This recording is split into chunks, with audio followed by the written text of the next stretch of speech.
प्रस्तुत है the Lucknow post से समाचार वॉइस। मंकी पॉक्स के 100 देशों में अब तक 53,027 मामले सामने आ चुके हैं। वहीं भारत में भी 10 मामलों की पुष्टि हो चुकी है। विश्व स्वास्थ्य संगठन द्वारा दी गई जानकारी के अनुसार यूरोप में मंकी पॉक्स की रफ्तार धीमी हो रही है।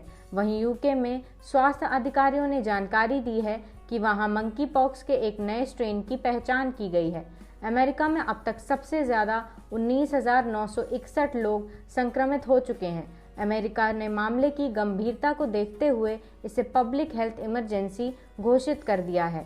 अमेरिका के स्वास्थ्य अधिकारियों द्वारा साझा की गई जानकारी से पता चला है कि हाल ही में 30 बच्चों में भी मंकी पॉक्स का संक्रमण देखा गया है।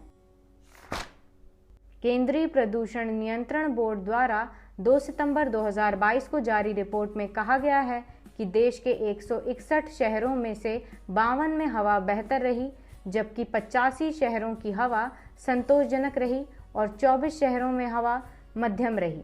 दिल्ली एनसीआर की वायु गुणवत्ता मध्यम श्रेणी में है।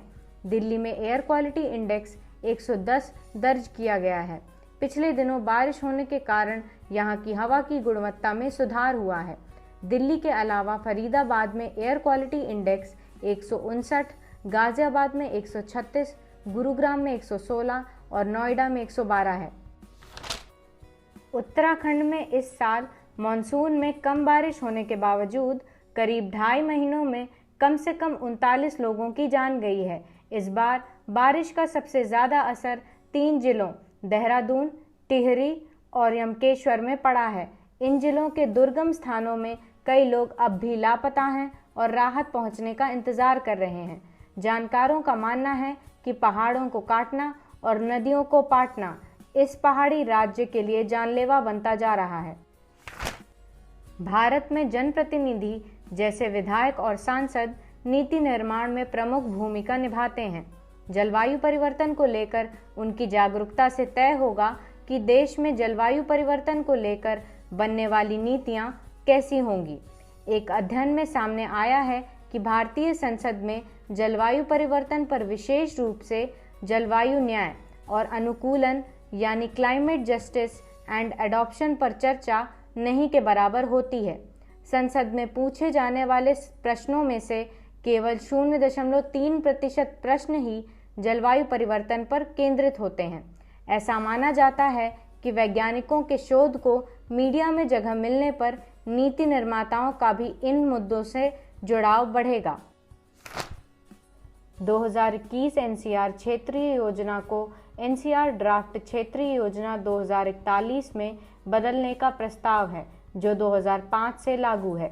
राष्ट्रीय राजधानी क्षेत्र योजना बोर्ड एनसीआरपीबी द्वारा प्रस्तावित इस मसौदे को प्रतिगामी और 4 राज्यों के 25 जिलों में वायु गुणवत्ता, भूजल पुनर्भरण, वन आवरण और वन्य जीव आवास के लिए खतरा बताया जा रहा है।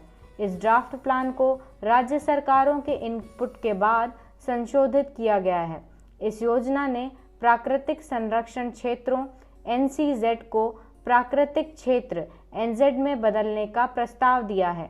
नामकरण में अन्य परिवर्तन एनसीआर में कुछ संवेदनशील क्षेत्रों के लिए खतरा हो सकते हैं। यह योजना राज्य सरकारों को प्राकृतिक संसाधनों के भाग्य पर निर्णय लेने का अधिकार देती है।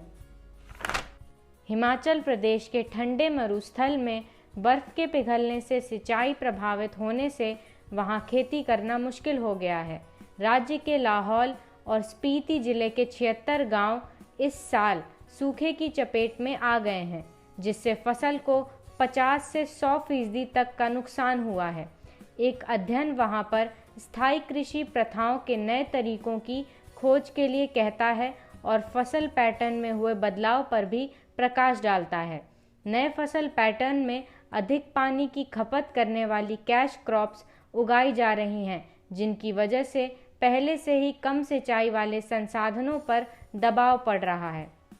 नमस्कार, शुभ रात्रि।